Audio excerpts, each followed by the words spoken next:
My next question is, Islam allows marriages, a husband to marry more than one wife, 4 wives. Is it compulsory to take the permission from the wife before marrying that second one? Because a lot of Muslim girls have told me that, they have to take permission from the first wife, so our interests are taken care of. I hope you don't intend to become Muslim and marry more than one wife, huh? No, I don't. Because there's a new law in the Indian government. If a Hindu converts to Muslim and marries more than one wife, then there's a problem. Yeah. There's a new law that's passed. I don't intend to, but I just need to find out. Don't intend to marry or don't intend to convert?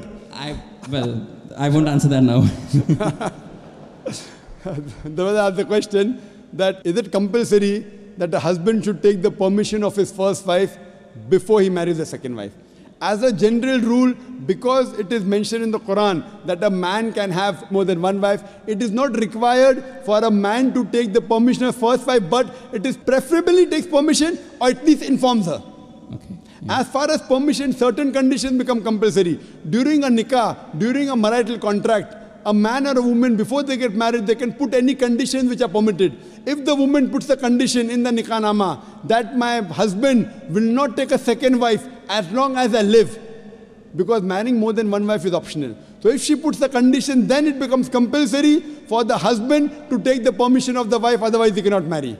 If this is not mentioned in the nikah nama, if it's not mentioned in the marital contract, it's not a must, it is preferable. Okay, Hope that answers the question. Thanks.